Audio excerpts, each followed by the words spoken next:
Quarantine room की कोई भी सफाई नहीं थी।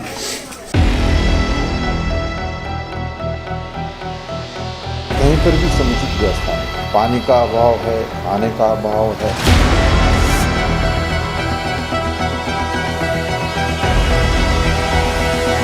अपनी ही गाइडलाइन और सरकार की गाइडलाइन को ये लोग पालन नहीं कर रहे हैं।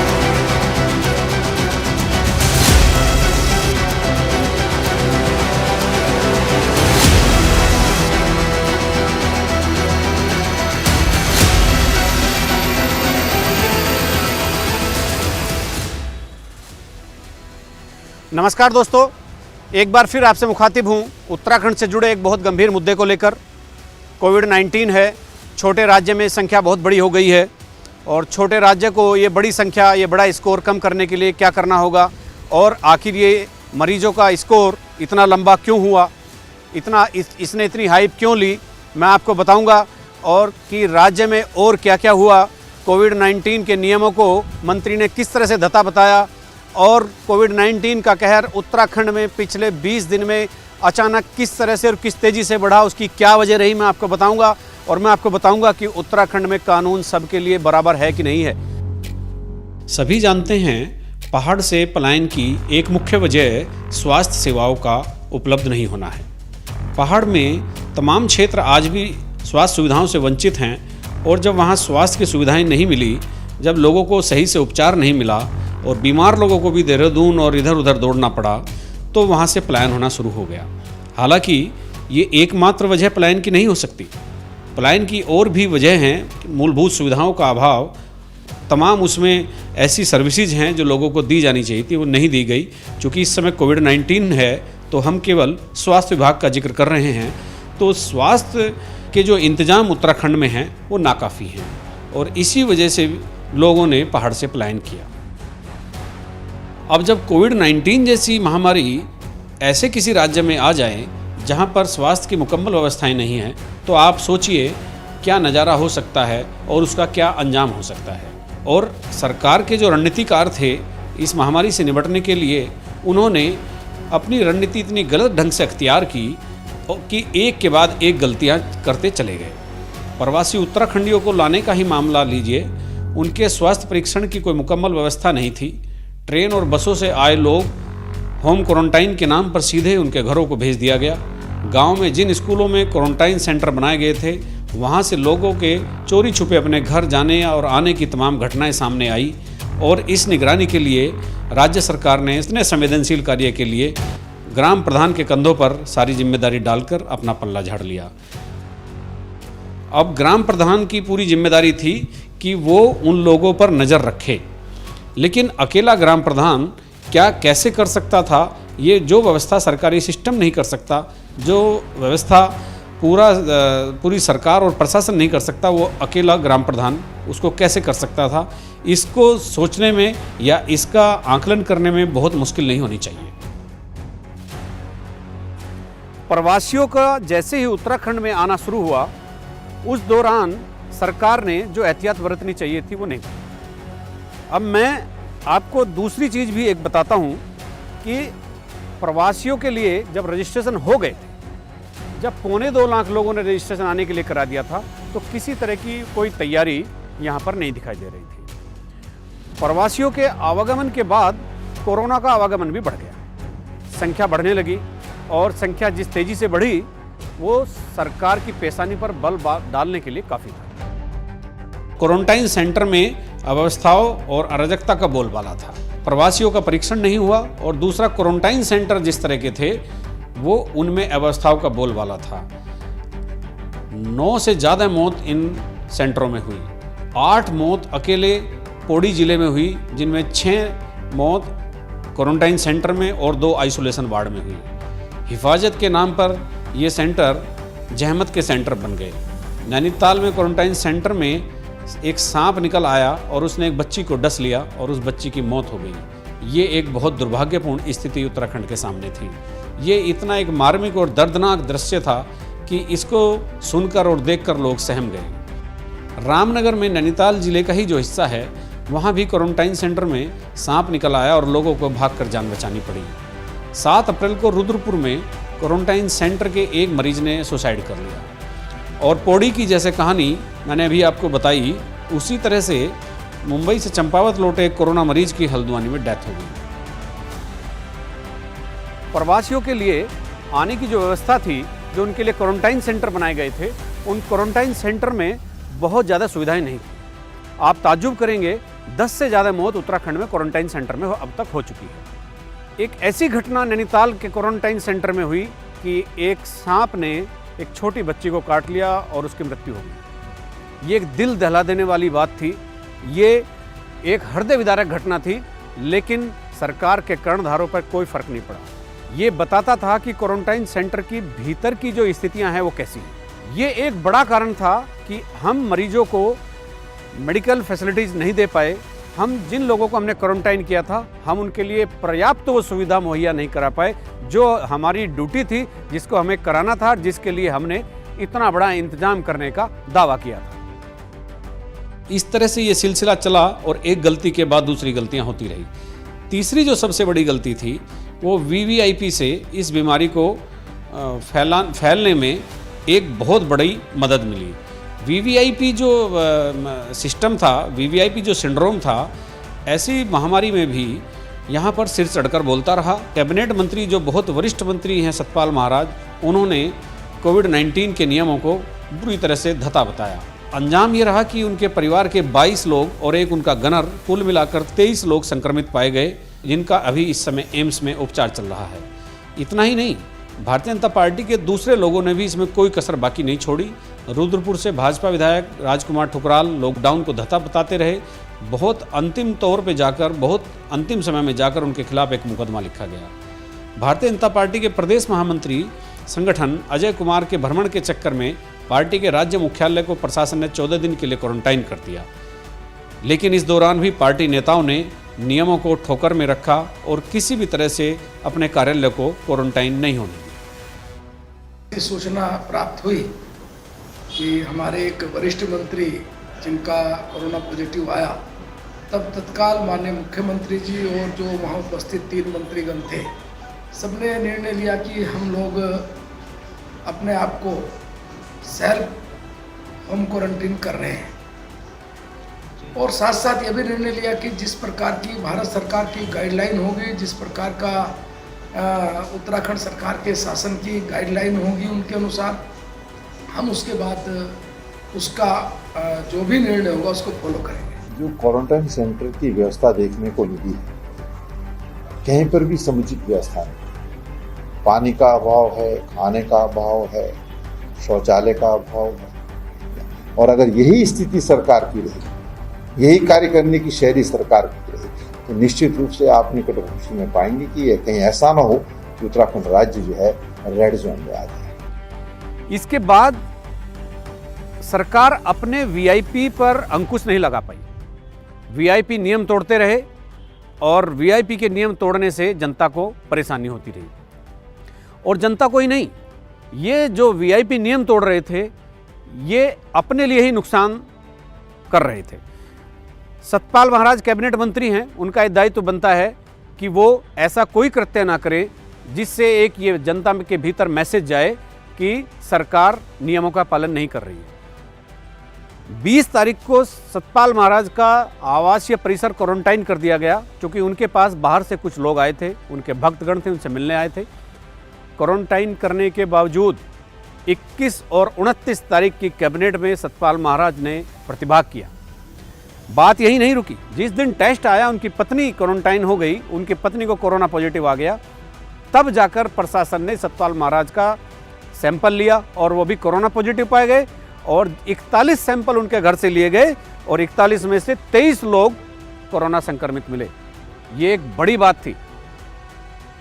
गलतियों का ये सिलसिला सरकार में और संगठन में यही नहीं रुका।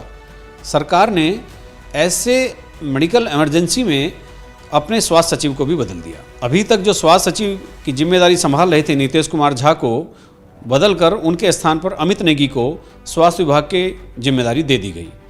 अमित नेगी को स्वास्थ्य विभाग की जिम्मेदारी तो दी गई, लेकिन उनके पास पहले से ही इतने विभाग हैं, वो गोपन, वित्त, प्लानिंग और मुख्यमंत्री के सचिव भी हैं। सवाल यह उठा सरकार की नीयत पर कि ऐसे में हेल्थ सेक्रेटरी को बदलना क्या उचित था? तो ये प्रश्न आज भी अपनी जगह खड़ा हुआ है और सरकार के पास इसका कोई जवाब नहीं है, क्योंकि हेल्थ सेक्रेटरी को किसी भी राज्य ने देश में इस एपिडेमिक में नहीं बदला। जब पीक था और संवेदनशीलता और गंभीरता बढ़ती जा रही थी, तब स्वास्थ्य सचिव को, स्वास्थ्य महकमे के मुखिया को बदल देना ये सामान्य प्रक्रिया कतई नहीं हो सकती है।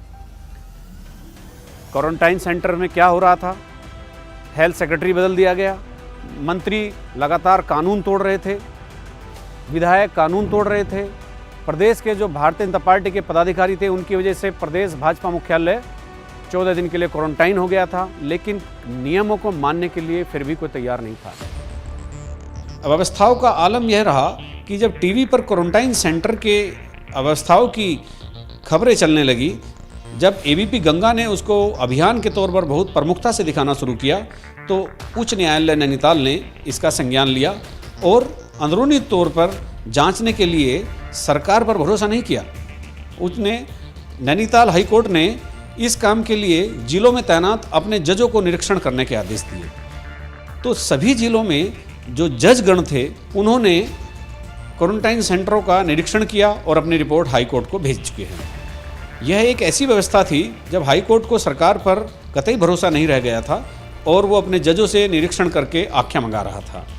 प्रवासी उत्तराखंडियों के मामले में भी हाईकोर्ट ने संज्ञान लिया और सरकार को आदेश दिया कि किसी भी कीमत पर बॉर्डर पर ही क्वारंटाइन सेंटर बनाए जाएं, थर्मल स्क्रीनिंग के बाद उनको क्वारंटाइन सेंटर में रखा जाए और जब वो इस पीरियड से बाहर आ जाते हैं और खतरे की जद से बाहर आ जाते हैं तब उनको उनके घर भेजा जाए। इससे पहले किसी को उनके घर जाने की या होम क्वारंटाइन करने की इजाज़त नहीं होगी। उच्च न्यायालय नैनीताल सब कुछ देख रहा था और नैनीताल हाईकोर्ट ने सरकार को फटकार लगाई। हाईकोर्ट की इस फटकार के बाद सरकार गंभीर हुई और जो ये तमाशा क्वारंटाइन सेंटर में चल रहा था वो थमा तो नहीं, लेकिन उस पर थोड़ा बहुत प्रभाव जरूर पड़ा। लेकिन अब स्थिति इतनी बिगड़ गई है कि संख्या जिस तरह से मरीजों की इतने ऊपर पहुंच गई है, वो एक साधारण बात अब नहीं रह गई है। उत्तराखंड जैसे छोटे राज्य में इतनी बड़ी संख्या में कोरोना मरीजों का होना अपने आप में एक हैरत अंगेज घटना है।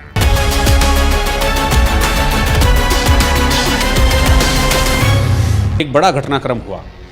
एम्स ऋषिकेश की कार्यप्रणाली भी सवालों के घेरे में आ गई। मेडिकल इमरजेंसी के इस समय में ऋषिकेश जैसा संस्थान गलतियां भी कर सकता है, यह एक आश्चर्यजनक है और हैरत अंगेज खुलासा है। इस पर शायद ही कोई यकीन करे। एक बार तो जिस तरह से एम्स का मेडिकल स्टाफ ही संक्रमित होने लगा था और ये संक्रमण का सिलसिला लंबे समय तक चलता रहा, तो उससे हाहाकार मच गया। पिछले दिनों ही जब कैबिनेट मंत्री सतपाल महाराज के संक्रमित परिजनों को एम्स प्रशासन ने घर में ही उपचार के लिए छोड़ दिया, तो यह एक बड़ी गलती थी और एम्स ने ये चूक की। लेकिन जैसे ही देहरादून जिला प्रशासन को इसका पता चला तो हड़कंप मच गया कि कैसे कोरोना पॉजिटिव मरीजों को एम्स ने रिलीज कर दिया। बीच रास्ते से ही उनको वापस एम्स भेजा गया और प्रशासन ने इस बात को सख्ती से कहा कि किसी भी कीमत पर इनको घर के लिए ना भेजा जाए। और इंतहा तब हुई जब एम्स के 2 डॉक्टरों का परस्पर विरोधी बयान आया। पहला बयान ये था कि वहाँ पर हमने देख लिया था उनके घर में ट्रीटमेंट की समुचित व्यवस्थाएं थी, लेकिन जब उनको प्रशासन ने वापस कराया तो दूसरे दिन एक दूसरा मैसेज आया, दूसरी बाइट एम्स के डॉक्टर की आई और उन्होंने कहा कि उनके घर में समुचित इंतजाम नहीं थे, इसलिए उनको वापस बुलाकर रीएडमिशन दिया गया है। तो एम्स के पहले दावे पर गौर किया जाए या दूसरे पर, पहला सही है या दूसरा सही है, यह अभी पता नहीं चल पा रहा है, या सतपाल महाराज ने अपने मंत्री पद का नाजायज़ फ़ायदा उठाते हुए वहाँ से अपने परिजनों को जबरन रिलीज कराने के लिए ये कदम उठाया था। उनका डिटेल में एग्ज़ामिनेशन किया गया था और वो सारे ही सदस्य एसिम्प्टोमेटिक पाए गए थे, जिसमें से कि आज 4 सदस्यों का और उसके अलावा एक छोटा बेबी भी है उसमें, उनको डिस्चार्ज कर दिया गया है। इसके लिए ministry of health and family welfare की भी गाइडलाइंस हैं, जिसमें कि ये साफ तौर पे लिखा हुआ है कि अगर कोरोना का रोगी एसिम्टोमेटिक है या माइल्डली एसिम्टोमेटिक है, स्टेबल है, तो उसको डिस्चार्ज करके होम क्वारंटाइन भेजा जा सकता है अगर उसके पास होम क्वारंटाइन की फैसिलिटी है। तो इसको मद्देनज़र देखते हुए, क्योंकि इन लोगों के पास होम क्वारंटाइन की अच्छी फैसिलिटी हैं, जहाँ पर ये हॉस्पिटल से ज़्यादा कंफर्टेबल रह सकते हैं, तो इनको डिस्चार्ज कर दिया गया है। और 2 सदस्यों को अभी भी हॉस्पिटल में रखा गया है। माननीय मंत्री जी के दोनों सुपुत्रों एवं उनकी पुत्रवधुओं के साथ 5 साल का एक बच्चा भी था। इन सब लोगों को कल एम्स से डिस्चार्ज किया गया था। यह discharge ministry of health and family welfare government of India की रिवाइज्ड गाइडलाइंस के हिसाब से हुआ था। जब हमने इन्हें डिस्चार्ज किया तो हमको ये ज्ञान था कि ये home isolation for positive patients की जो गाइडलाइंस हैं, जहाँ इनका निवास स्थान है वहाँ पे ये पूरी कर रहे हैं।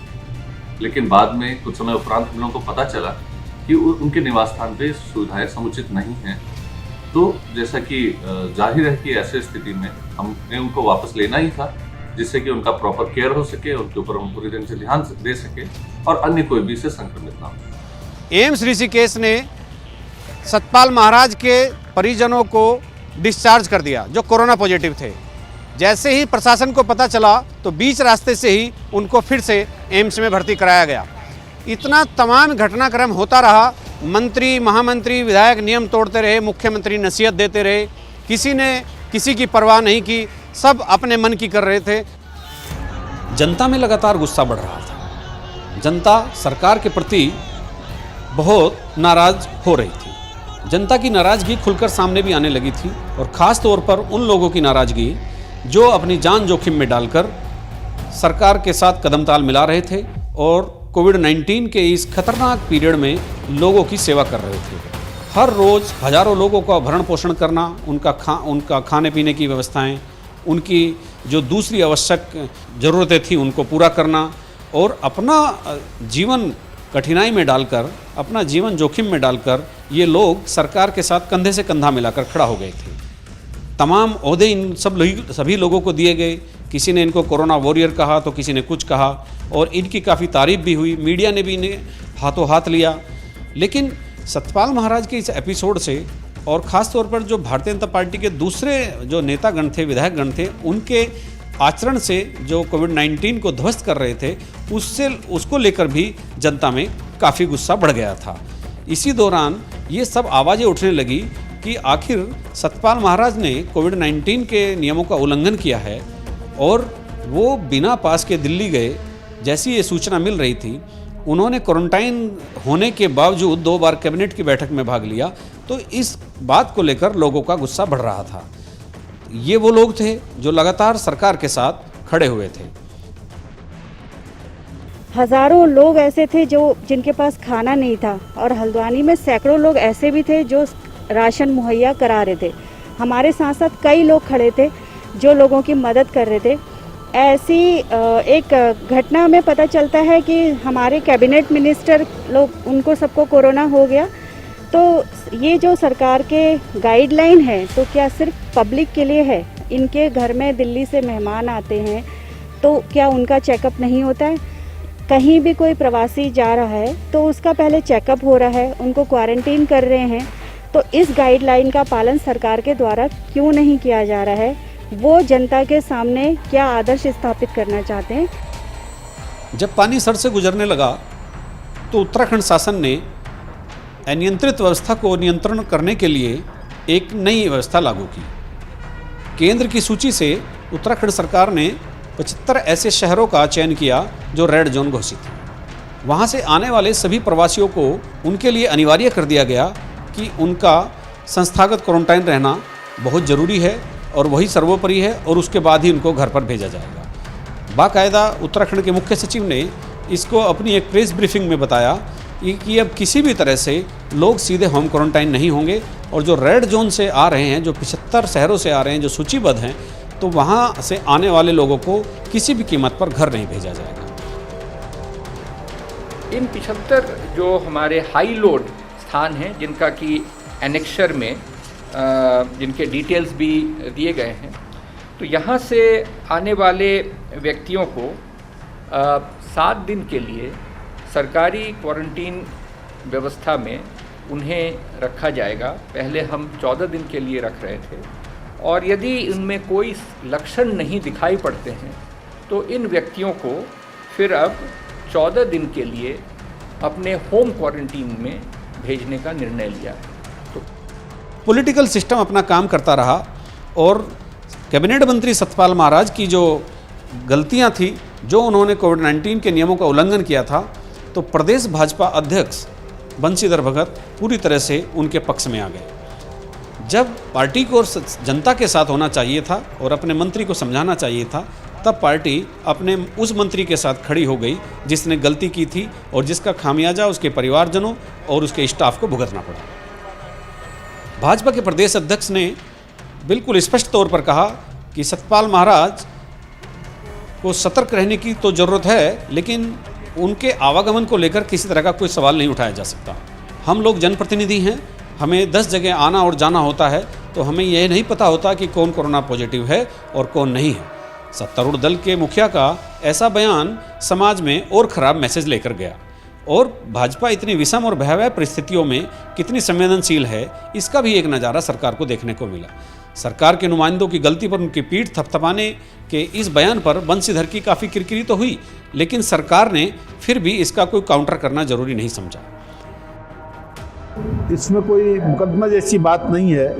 हमको नहीं पता हमको हमारे साथ कौन बैठा हुआ है, क्या पता कल हमको हो जाए तो हम तो 50 जगह जा रहे हैं, तो इसका मतलब हम अपराधी हो गए, हमें तो पता ही नहीं है। तो ऐसे ही सतपाल महाराज के यहाँ कौन आया, उसको क्या था, उनको पता नहीं था, तो ये तो बाद में जानकारी आई। अब आपके सामने जिलेवार कोरोना पॉजिटिव मरीजों की संख्या रखना लाजमी हो गया है। किस तरह से मरीजों की संख्या पर्वतीय जिलों में तेज़ी से बढ़ी है, वो अपने आप में एक चौंकाने वाला है। अब इसकी एक मूल वजह यही है, कहानी जहाँ से शुरू हुई थी वहीं पर ख़त्म होगी। शुरू में हमने बताया कि किस तरह से सरकार ने गलतियाँ की।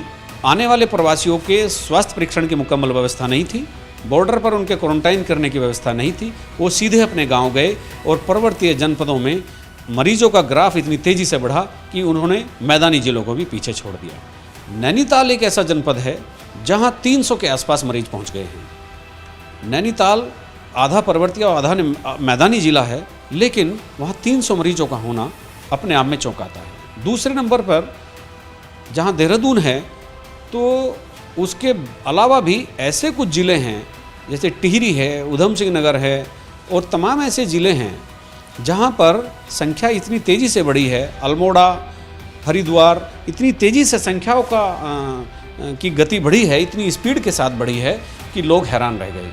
और उत्तराखंड जैसे राज्य में जहाँ हफ्ते भर तक एक भी मरीज़ नहीं आ रहा था, वहाँ पर अब कोई दिन ऐसा नहीं जाता जिस दिन 2-4 दर्जन मरीज़ नहीं आ रहे हों।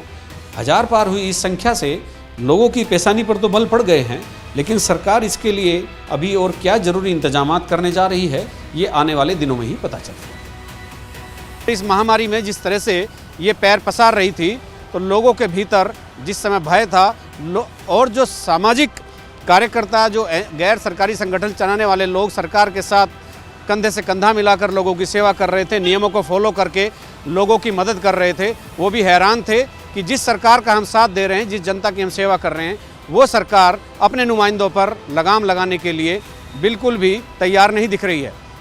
ये तमाम घटनाक्रम हुआ और आज स्थिति बहुत संवेदनशील हो गई है। उत्तराखंड के भीतर जिस तरह से मरीजों की संख्या में इजाफा हुआ है और आज मुख्यमंत्री को ये निर्णय लेना पड़ा कि सैटरडे और संडे को कम से कम देहरादून महानगर को पूरी तरह से लॉकडाउन कर दिया जाएगा।